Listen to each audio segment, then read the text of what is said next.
부탁드립니다. 그리스도 편지 설교를 듣기 전에 먼저 좋아요를 눌러 주시기를 바랍니다. 잠시 수고로 유튜브 알고리즘으로 다른 사람에게 복음이 전달될 수 있습니다. 전도를 하는 마음으로 부탁드립니다. 감사합니다. 레위기 4장 1에서 12절입니다. 여호와께서 모세에게 일러 가라사대 이스라엘 자손에게 고하여 이르라 누구든지 여호와의 금령 중 하나라도 그릇 범하였으되 만일 기름 부음을 받은 제사장이 범죄하여 백성으로 죄어를 입게 하였으면 그 범한 죄를 인하여 흠없는 수송아지로 속죄 제물을 삼아 여호와께 드릴지니 곧 그 수송아지를 회막문 여호와 앞으로 끌어다가 그 수송아지 머리에 안수하고 그것을 여호와 앞에서 잡을 것이요 기름 부음을 받은 제사장은 그 수송아지의 피를 가지고 회막에 들어가서 그 제사장이 손가락에 그 피를 찍어 여호와 앞 곧 성소장 앞에 7번 뿌릴 것이며 제사장은 또 그 피를 여호와 앞 곧 회막 안향단 뿔에 바르고 그 송아지의 피 전부를 회막문 앞번제단 밑에 쏟을 것이며 또 그 속죄 제물된 수송아지의 모든 기름을 취할지니 곧 내장에 덮인 기름과 내장에 붙은 모든 기름과 두 콩팥과 그 위의 기름 곧 허리 근방에 있는 것과 간에 덮인 꺼풀을 콩팥과 함께 취하되 화목제 희생의 소액에서 취함같이 할 것이요 제사장은 그것을 번제단 위에 불사를 것이며 그 수송아지의 가죽과 그 모든 고기와 그 머리와 다리와 내장과 똥 곧 그 송아지의 전체를 진 바깥 재버리는 곳인 정결한 곳으로 가져다가 불로 나무 위에 사르되 곧 재버리는 곳에서 살을 찌니라. 속죄제 이스라엘의 5대 제사 중에 하나입니다. 우리는 제사제도에 대해서 알아야 합니다. 제사제도의 문자를 아는 것이 아니라 그 의미를 알아야 하고 그것은 우리 영의 일과 바로 연결이 되어 있다는 것을 깨달아야 합니다. 이 시대를 살아가는 우리에게도 똑같이 적용이 되기 때문에 바로 알아야 하는 것은 굳이 말씀을 안 드려도 잘 알고 있습니다. 율법이 있습니다. 율법은 613가지가 있습니다. 그 율법을 다 외우고 있는 사람은 거의 없을 것이라고 생각을 하고 있습니다. 그리고 이 시대를 살아가고 있는 우리 이방인이 굳이 그 율법을 다 외우고 우리 생활에 그대로 적용할 필요가 없다는 것은 누구나 다 잘 알고 있습니다. 그러나 제사가 있습니다.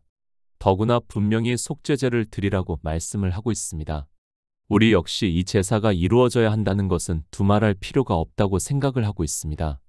번제, 소제, 화목제까지는 그래도 사람들이 어느 정도 알고 있는 것 같습니다.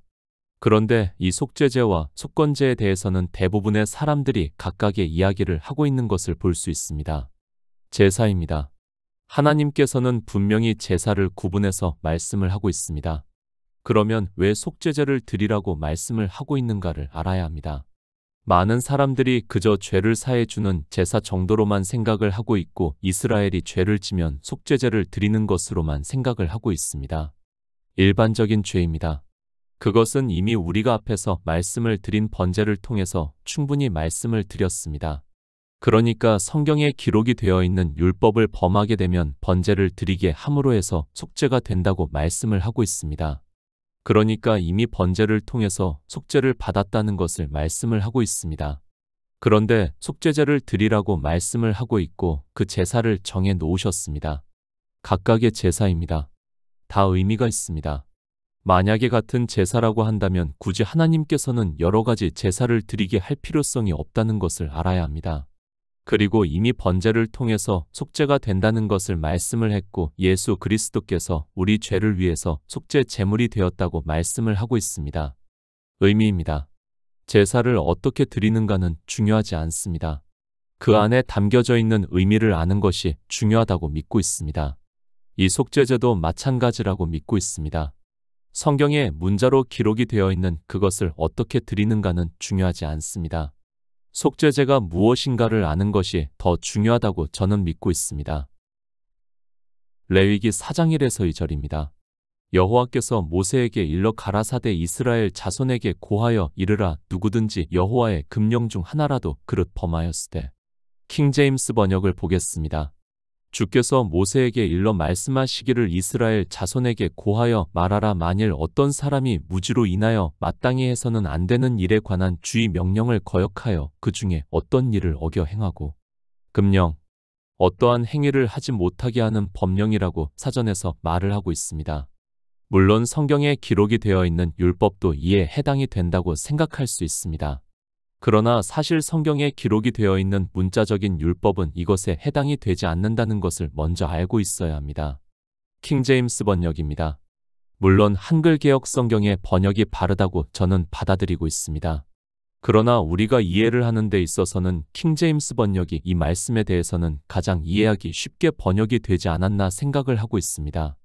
저는 늘 말씀을 하고 있지만 5가지 정도의 성경을 보고 있습니다. 한글 개역 성경을 기준으로 하고 있지만 말씀에 따라서는 그래도 이해가 쉽게 번역이 되어 있는 성경을 찾고 있습니다. 금령을 알아야 합니다. 일반적인 문자로 기록이 되어 있는 율법이라고 생각을 해서는 안 됩니다. 속죄제라고 정해 놓으니까 다른 것은 생각하지 않고 거의 모든 사람이 속죄라는 뜻만을 생각을 하고 이 제사에 대해서 성경을 보고 있고 속죄에 대해서 이야기를 하고 있는 것을 볼 수 있습니다. 그래서 킹제임스 번역을 보고 있습니다. 어떤 사람이 무지로 인하여 라고 번역이 되어 있습니다. 우리가 잘 알고 있는 율법입니다. 물론 어려운 율법이 있습니다. 그러나 문자적으로 알고 있는 율법을 모르는 사람이 있습니까? 쉽게 말씀을 드려서 십계명의 문자를 보고 그것을 모르는 사람이 있습니다. 살인을 하고 난 후에 내가 무지해서 살인을 했다는 말이 성립이 될 수 있습니까? 실수는 됩니다. 그러나 무지해서 살인을 하면 그것이 죄가 된다는 것을 몰라서 살인을 했다고 하는 말은 성립이 될 수 없다는 것을 알아야 합니다. 다시 말씀을 드립니다. 남의 것을 도적질을 했습니다. 그것을 몰라서 도적질했다고 하는 말이 이해가 됩니까? 배가 고파서 남의 것을 도적질해서 먹었다는 것은 이해가 돼도 남의 것을 그냥 먹어도 도적질이라는 것을 몰랐다고 하는 말은 성립이 될 수 없다는 것을 알아야 합니다. 성경을 잘 보아야 합니다. 그저 속죄라는 그 단어만 생각하지 마시기 바랍니다. 사전적인 뜻은 지난날에 과오를 씻는 것을 속죄라고 말을 하고 있습니다. 그러니까 자기가 잘못한 것에 대해서 속죄를 한다면 이제 더 이상 그 일을 하지 않는다는 것을 말하고 있습니다. 그런데 어떻게 생각합니까? 속죄라는 단어를 자기들이 생각하고 있는 것으로 받아들이고 있습니다. 죄를 속해주는 것으로 그리고 죄를 사해주는 것으로 받아들이고 있습니다. 저는 우리가 보고 있는 한글 개역 성경이 얼마나 잘 번역이 되어 있는가를 늘 깨닫고 있습니다. 우리가 예수 그리스도를 믿어 구원을 받을 수 있는 데는 조금도 부족하지 않다고 믿고 있습니다. 참고만 하면 됩니다. 조금 어려운 말씀들이 있으면 다른 성경을 보거나 혹시 도움이 된다면 히브리어를 보고 헬라어를 보고 또 성경 대백과 사전을 보면 됩니다. 그러나 솔직히 말씀을 드려서 그런 것이 크게 도움을 주지는 못하고 있습니다. 이제까지 제가 성경을 푸는 데 있어서 그런 것이 크게 도움이 되지 않았다는 것을 말씀드립니다. 속죄제입니다. 속죄라는 단어만 생각하지 마시기 바랍니다. 그것을 보게 되면 하나님께서 정한 제사에 대해서 도무지 깨달을 수 없다는 것을 알아야 합니다. 먼저 생각을 하시기 바랍니다. 그러니까 이 속죄제는 어떤 사람이 무지로 인하여 마땅히 해야 하는 일을 몰라서 하나님께서 세우신 금령 중에 하나라도 범하면 이 속죄제를 드려야 한다는 것을 말씀을 하고 있습니다. 안식일입니다. 출애굽기에서 안식일에는 너희 처소에서 불도 피우지 말라고 말씀을 하고 있습니다. 그런데 민수기에서 안식일에 나무하는 자를 발견했습니다. 그리고 그를 어떻게 처리를 했는가 하면 이스라엘 온 회중이 돌로 쳐 죽였다고 말씀을 하고 있습니다. 모르고 했을 수도 있습니다. 그러나 이미 출애굽기에서 모세를 통해서 말씀을 했고 안식일을 거룩하게 지키라고 말씀을 했습니다. 그가 모르고 했다기보다는 알고 나무를 했기 때문에 하나님께서 그를 온 회중으로 돌로 쳐 죽이라고 말씀을 하셨고 이스라엘이 그렇게 했습니다. 이 사람입니다. 만약에 속죄제가 된다면 이 사람이 속죄를 하면 되는 것 아닙니까? 속죄제를 드릴 기회조차 주지도 않고 그를 돌로 쳐 죽이라고 말씀을 하고 있고 이스라엘 온 회중이 실제 그를 돌로 쳐 죽였습니다. 만약에 안식일에 너희 처소에 불도 피우지 말라는 그 율법이 하나님의 금령이라면 이 사람을 돌로 쳐 죽여서는 안 된다는 것을 알아야 합니다. 그렇지 않습니까? 물론 그가 나무를 한 것은 예표를 보여 주시기 위한 것임을 잘 알고 있습니다. 그러나 문자 그대로 안식일에 불을 피우기 위해서 나무를 하는 자를 돌로 쳐 죽였다는 것은 사실 이 속죄제와 아무 상관이 없다는 것을 먼저 알고 있어야 합니다. 십계명입니다. 그것을 문자 그대로 이야기를 하면서 하나님의 금령이라고 해서는 안 된다는 것을 먼저 알고 있어야 합니다. 그런데 마치 십계명의 문자를 보고 살인을 하고 도적질을 하고 하는 사람들이 이 속죄제를 드려야 하는 것으로 이야기를 하고 있습니다. 제사제도 폐하여졌습니다. 제가 이 제사 제도를 다시 살리기 위해서 이 말씀을 하는 것이 절대로 아닙니다. 우리는 성전도 없고 레위인도 없고 제사장도 없기 때문에 설령 이것에 대해서 이야기를 한다 해도 속죄제를 드릴 수 없다는 것을 먼저 알고 있어야 합니다. 금령입니다. 히브리어로 보면 금하는 것과 계명을 합성한 말로 번역이 되고 있는 것을 볼 수 있습니다. 그러니까 금령이라는 한 단어로 번역이 되는 것이 아니라 금하는 것과 계명을 합성을 한 것으로 번역이 되는 것으로 사전에서는 그렇게 나와 있는 것을 볼 수 있습니다. 저는 히브리어의 원어의 뜻보다는 한글 개역 성경에서 번역이 되고 있는 뜻을 알고 싶습니다. 사전입니다. 다시 한번 확인을 합니다. 어떠한 행위를 하지 못하게 하는 법령이라고 되어 있습니다. 그러니까 하나님께서 이스라엘에게 어떤 행위를 하지 말라고 하는 명령이라는 말씀입니다. 그 명령을 금령이라고 말씀을 하고 있고 그것을 킹제임스 번역에서는 무지로 인하여 하는 행위로 번역이 되어 있는 것을 볼 수 있습니다. 디모데전서 1장 13절입니다. 내가 전에는 회방자여 핍박자여 포행자이었으나 도리어 긍휼을 입은 것은 내가 믿지 아니할 때에 알지 못하고 행하였음이라. 금령입니다. 하나님의 금령이 무엇입니까? 사람들은 금령이라고 하니까 그저 계명만을 생각하고 있습니다. 그리고 성경에 문자적으로 기록이 되어 있는 계명을 지키지 못한 것을 보고 지금 레위기에서 말씀을 하는 속죄제를 드려야 하는 것으로 생각을 하고 있습니다. 거의 모든 사람들이 아니 이제까지의 성경학자라고 하는 사람들이 다 그렇게 속죄제를 보고 있습니다. 무지합니다. 사도 바울이 바리새인이었을 때는 그 역시도 무지했습니다. 무엇에 대해서 무지했는가 하면 영의 일에 대해서 무지했다는 것을 말씀을 하고 있습니다. 그가 바리새인으로 있을 때는 율법에 대해서 정통했고 율법의 의로는 흠이 없을 정도로 잘 지키면서 살았습니다. 왜 그렇게 살았는가 하면 영의 일에 있어서 무지했기 때문에 그렇게 살았습니다. 하나님의 명령입니다. 주님께서 나는 그의 명령이 영생인 줄 안다고 말씀을 하셨습니다. 그러면 그 명령을 지키는 데 있어서 금해야 하는 것이 무엇인가 하면 바로 율법을 문자적으로 보고 지키는 일을 말씀을 하고 있습니다.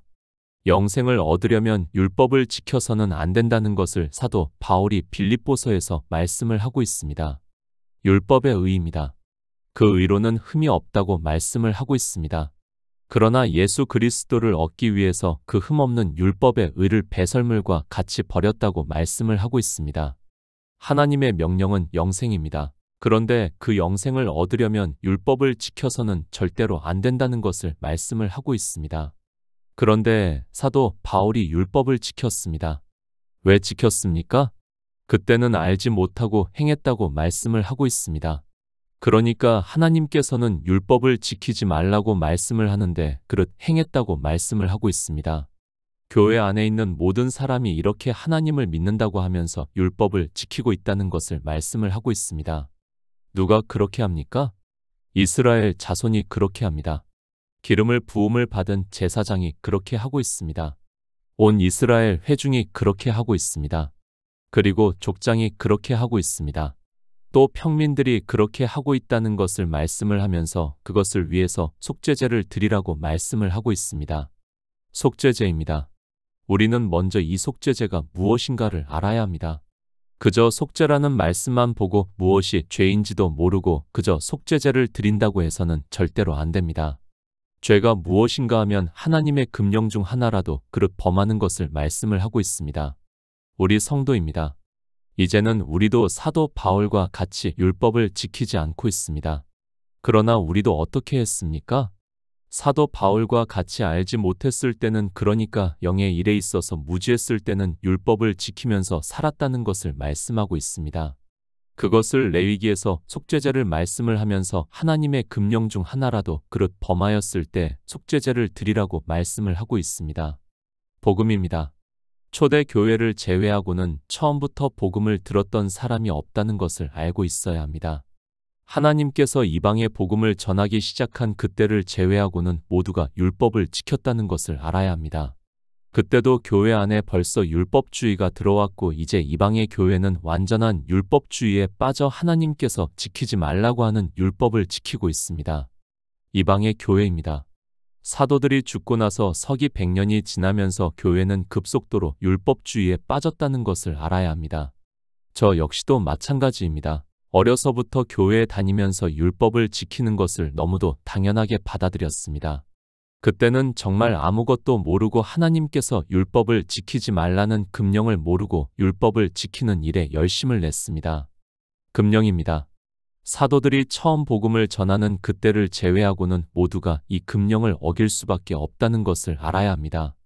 알지 못할 때는 우리 역시 율법의 의를 얻기 위해서 교회 안에서 열심히 율법을 지켰습니다. 그러나 그것이 하나님께서 금하시는 명령이라는 것을 그때는 몰랐습니다. 그러면 어떻게 해야 합니까? 우리는 모르고 율법을 지킬 수밖에 없습니다. 만약에 이속죄제가 없다면 우리는 예수 그리스도를 믿어 보아야 아무 소용이 없다는 것을 알아야 합니다. 그러나 하나님께서는 교회가 어떻게 될 것을 아시기 때문에 이속죄제를 만들어서 우리가 비록 예전에는 모르고 무지해서 율법을 지켰을지라도 속죄를 받을 수 있게 속죄제를 정하셨다는 말씀입니다. 이방의 교회입니다. 모두가 율법을 지키고 있습니다. 사실 종교가 공인이 되고 난 이후에는 어느 교회도 율법을 지키지 않은 교회가 없었습니다. 만약에 누군가 복음을 깨닫고 난 후에 율법을 지키지 않았다면 교회는 종교재판을 열어서 그를 죽였다는 것을 알아야 합니다. 그렇기 때문에 아니 종교의 교리 자체가 율법을 지키라고 하기 때문에 모두가 율법을 지킬 수밖에 없습니다. 소자입니다. 그는 무지할 수밖에 없습니다. 이제 교회 안에 들어온 사람은 아니 어려서부터 교회를 다녔다 해도 복음을 듣지 않으면 그는 무지할 수밖에 없습니다. 그런 무지한 자들이 교회 안에서 율법을 지키게 되고 그것은 하나님의 금령이라는 것을 말씀을 하고 있습니다. 무지해서 율법의 어느 한 가지라도 지키게 되면 속죄제를 드려야 한다는 것을 말씀을 하고 있습니다. 하나님의 명령입니다. 우리가 예수 그리스도를 믿어 영생을 얻는 것을 말씀을 하고 있습니다. 영생을 얻으려면 어떻게 해야 하는가 하면 사도 바울이 빌립보서에서 말씀을 하는 것과 같이 율법의 의를 배설물과 같이 버리고 예수 그리스도를 믿어야 한다는 말씀을 하고 있습니다.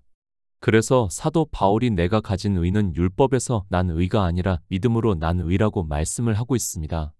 영생입니다. 성경은 이 영생에 대해서 말씀을 하고 있습니다.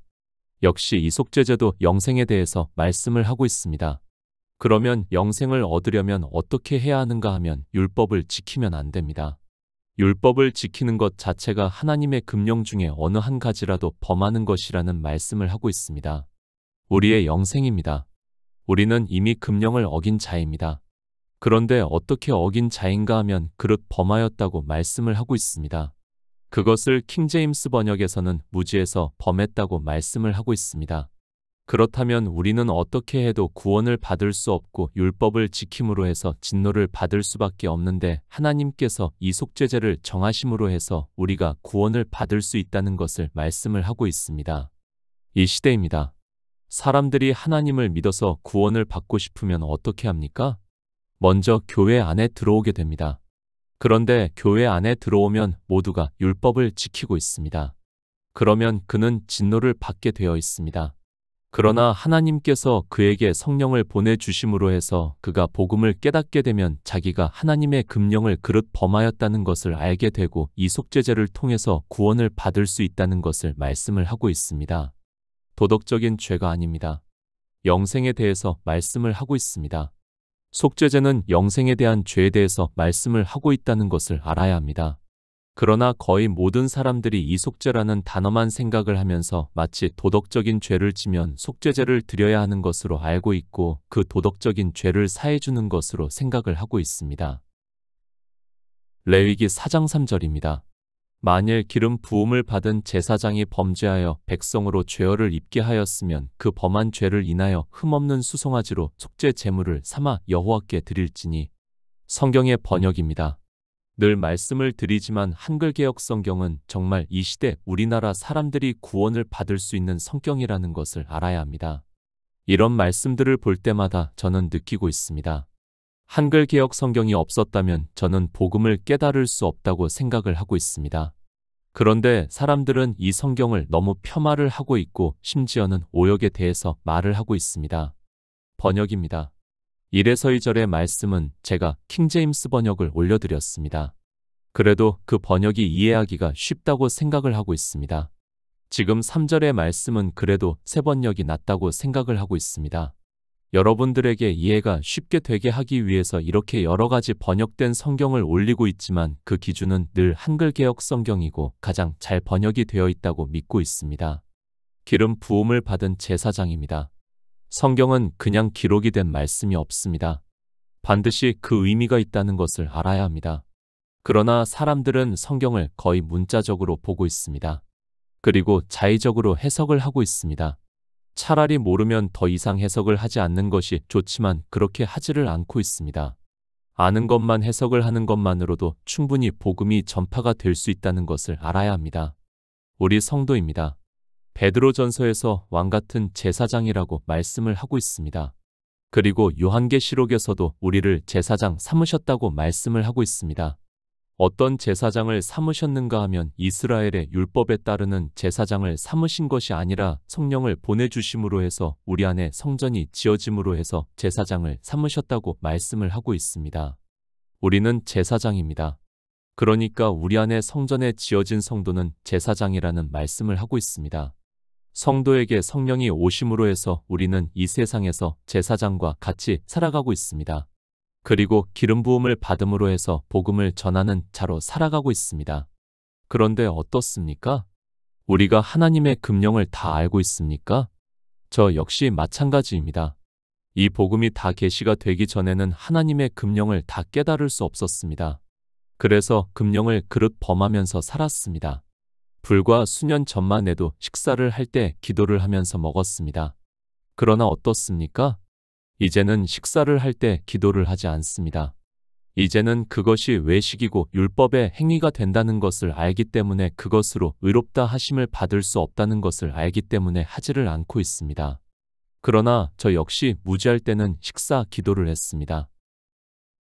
갈라디아서 2장 11에서 13절입니다. 게바가 안디옥에 이르렀을 때에 책망할 일이 있기로 내가 저를 면책하였노라. 야고보에게서 온 어떤 이들이 이르기 전에 게바가 이방인과 함께 먹다가 저희가 오매 그가 할례자들을 두려워하여 떠나 물러가매 남은 유대인들도 저와 같이 외식함으로 바나바도 저희의 외식에 유혹되었느니라. 기름 부음을 받은 제사장입니다. 우리 성도를 왕같은 제사장으로 말씀을 하고 있습니다. 그러니까 성령이 오심으로 해서 복음을 믿고 구원을 받은 성도를 제사장으로 말씀을 하고 있습니다. 그런데 그 제사장이 범죄하여 백성으로 죄악에 대한 재앙을 입게 한다는 말씀을 하고 있습니다. 여호와의 금령입니다. 그 중에 하나를 제사장이 범죄했습니다. 그것을 보고 백성이 따라하다가 그 백성이 죄를 짓게 되고 그것으로 재앙을 받게 되는 것을 말씀을 하고 있습니다. 다시 말씀을 드리지만 성경은 영의 일입니다. 이 속죄제도 영의 일이라는 것을 알고 보아야 합니다. 사도들입니다. 그들에게 성령이 임하셨습니다. 그리고 이제 복음을 전하러 다니고 있습니다. 그런데 그들이 갈라디아에 있는 교회에 와서 외식을 했다고 말씀을 하고 있습니다. 그 외식하는 것을 보고 사도 바울이 면책을 하고 바나바도 역시 이 외식에 유혹되었다고 말씀을 하고 있습니다. 화 있을진저 외식하는 서기관과 바리새인이여. 주님께서 외식하는 서기관과 바리새인을 마태복음 23장에서 7번을 말씀을 하면서 화가 있을 것이라고 말씀을 하고 있습니다. 외식을 하게 되면 어떻게 됩니까? 죄어를 입게 되고 그것을 따라하는 사람은 재앙이 임한다고 말씀을 하고 있습니다. 기름 부음을 받은 제사장이 범죄를 했습니다. 그것을 갈라디아서를 통해서 말씀을 하고 있습니다. 비록 성령이 오시고 복음을 전하고 있는 사도들이지만 그들 역시 아직은 복음을 완전히 깨닫지를 못하니까 외식을 하고 말았다고 말씀을 하고 있습니다. 사실 복음이 완전히 역사를 하기까지는 우리는 이렇게 외식을 할 수밖에 없습니다. 복음입니다. 마치 이 시대 종교인들은 자기들이 성경을 보면 도깨비 방망이 하나가 주어지는 것으로 생각을 하고 있습니다. 아니, 종교인들이 신학을 공부를 하면 모든 것을 알 수 있는 것으로 생각을 하고 있습니다. 그러나 주님의 제자들 역시 성령이 오시고 난 후에도 외식에 빠졌다는 것을 알 수 있습니다. 사도들이 외식함으로 바나바까지 유혹을 받았다고 말씀을 하고 있습니다. 바로 이 말씀입니다. 외식하지 말라고 말씀을 하고 있습니다. 하나님의 금령입니다. 그런데 주님의 제자들이 외식을 하고 말았습니다. 그러므로 해서 바나바가 유혹을 당했고 만약에 그들에게 이 속죄제가 없었다면 그들은 주님의 말씀과 같이 화가 있다는 것을 알아야 합니다. 그러나 속죄제가 있음으로 해서 그들은 화를 당하지 않을 수 있게 되었습니다. 고린도전서 1장 14에서 17절입니다. 그리스보와 가이오 외에는 너희 중 아무에게도 내가 세례를 주지 아니한 것을 감사하노니 이는 아무도 나의 이름으로 세례를 받았다 말하지 못하게 하려 함이라. 내가 또한 스데바나 집 사람에게 세례를 주었고 그 외에는 다른 아무에게 세례를 주었는지 알지 못하노라. 그리스도께서 나를 보내심은 세례를 주게 하려 하심이 아니요 오직 복음을 전케 하려 하심이니 말의 지혜로 하지 아니함은 그리스도의 십자가가 헛되지 않게 하려 함이라. 사도 바울입니다. 그가 예수 그리스도의 계시를 받고 이방에 복음을 전했습니다. 그런데 그 역시도 처음에는 세례를 주었다고 말씀을 하고 있습니다. 그 세례가 무엇인가 하면 지금 레위기에서 말씀을 하고 있는 여호와의 금령 중에 하나에 속한다는 것을 알아야 합니다. 제가 아마도 세례가 여호와의 금령이라고 하면 이 시대 종교인들은 도무지 이해하지를 못한다는 것을 알고 있습니다. 그리스보와 가이오에게 세례를 주었습니다.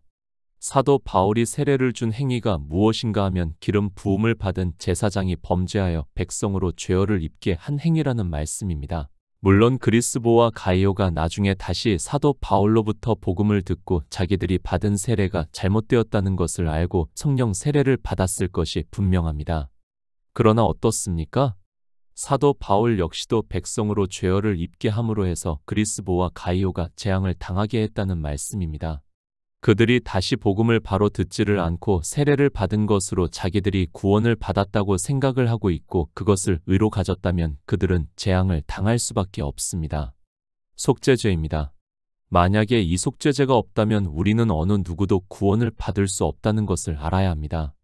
그러나 하나님께서는 이 속죄죄를 정하시고 비록 아직은 무지해서 영의 일에 대해서 몰라서 그릇 범죄를 함으로 해서 구원을 받을 수 없을지라도 속죄죄로 우리가 구원을 받을 수 있게 하시고 있다는 말씀을 하고 있습니다.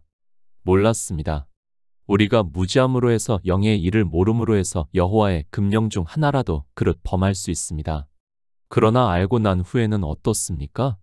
사도들도 이제는 더 이상 외식을 하지 않았습니다. 그리고 사도 바울도 더 이상 세례를 주지 않았습니다.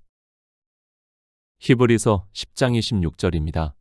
우리가 진리를 아는 지식을 받은 후 짐짓 죄를 범한 즉 다시 속죄하는 제사가 없고 속죄제입니다. 하나님께서 이 속죄제를 정하심으로 해서 우리가 비록 성령을 받은 후에라도 무지해서 범죄를 할지라도 구원을 받을 수 있습니다. 그러나 이제 이 모든 것을 다 알았습니다. 그렇게 다 알고 난 후에 여호와의 금령 중 하나라도 범죄를 하면 어떻게 됩니까? 성도입니다. 절대로 여호와의 금령 중에 하나라도 그릇 범하지 않습니다. 왜 그런가 하면 사도 바울이 히브리서에서 우리가 진리를 아는 지식을 받은 후 짐짓 죄를 범한 즉 다시 속죄하는 제사가 없다고 말씀을 하고 있습니다. 그래서 우리 성도는 여호와의 금령을 그릇 범하지 않습니다. 속죄제입니다. 오늘은 의미만을 말씀을 드렸습니다. 사실 이 의미가 더 중요하다고 생각을 하고 있습니다. 4절부터의 말씀은 다시 속죄제에 대해서 말씀을 드릴 기회가 있다고 생각합니다. 속죄제를 바로 알고 진리를 아는 성도가 되어서 다시 범죄를 하지 않고 오직 예수 그리스도를 믿는 성도가 되시기를 예수 그리스도의 이름으로 부탁드립니다.